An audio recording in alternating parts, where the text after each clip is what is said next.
Jasmine Crockett had never been one to back down from a fight. The chamber was tense, the kind of tension that made the air feel thick, as if everyone inside was holding their breath. She stood at her desk, her voice steady but sharp, eyes burning with conviction. Across from her sat Governor Greg Abbott, his wheelchair rolled neatly into position, his expression unreadable but his presence heavy with authority. It wasn't the first time the two had clashed publicly, but this momentous clash was different. This one would echo far beyond the walls of the state capitol. The crowd murmured, journalists scribbled notes, cameras clicked like nervous heartbeats. Everyone could feel the storm was about to break. "Security," Jasmine Crockett declared, her voice slicing through the noise like a blade. "Remove Governor Abbott from this chamber. His presence here undermines the integrity of this session, and I will not allow his overreach to silence the people we were elected to serve."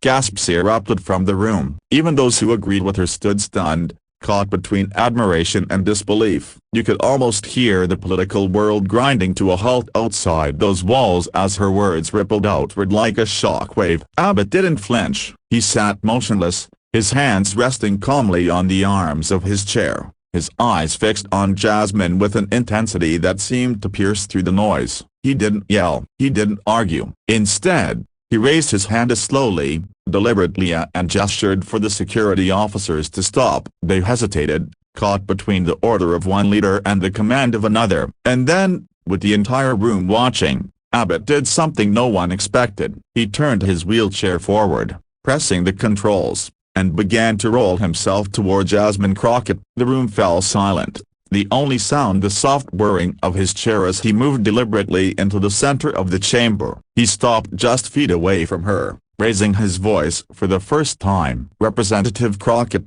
Abbott said, his tone even but laced with fire, "you want to remove me because you disagree with me. But what you can't remove is the people I represent. You may not like me, but you will not erase the millions who stand behind me." The silence that followed was deafening. Jasmine's jaw tightened. She had spent years fighting for the unheard, the marginalized, the silenced. His words stung not because they were untrue, but because they mirrored her own. She was fighting for her people. He was fighting for his. But Jasmine wasn't finished. She stepped forward, her voice steady, her emotions brimming just beneath the surface. "Governor Abbott, the people I represent have been bulldozed time and again by policies that harm them, strip them of their dignity, and leave them without hope. You call this representation, but to them it feels like oppression. I will not apologize for standing in your way when the lives of my constituents are on the line." The chamber erupted, some in applause,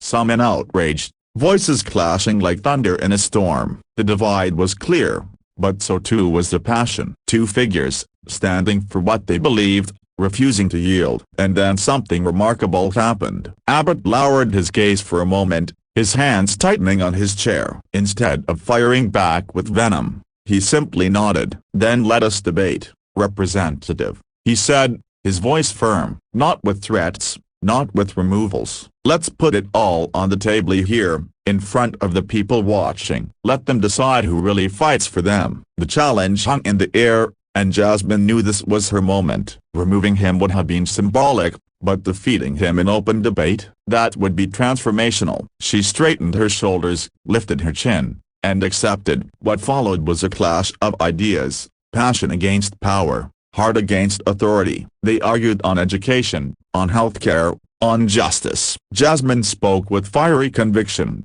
her words carrying the pain and hope of the communities she served. Abbott countered with his own narrative, citing laws, policies, and the people who had lifted him into office. Hours passed, but no one left. Not the lawmakers, not the press, not even the public glued to their screens across the nation. It wasn't just a debate, it was history unfolding in real time. By the end, there was no clear winner declared by votes or rulings, but in the eyes of the people, something bigger had happened. Abbott had shown restraint and unexpected humility. Jasmine had shown fearless courage and an unshakable voice for justice. The two had stood toe-to-toe, refusing to erase one another, instead forcing the nation to confront the reality of their divide. When Jasmine walked out of that chamber, She wasn't the same legislator who had walked in. She had demanded the impossible, and instead of silence, she had sparked a conversation too loud to ignore. Abbott,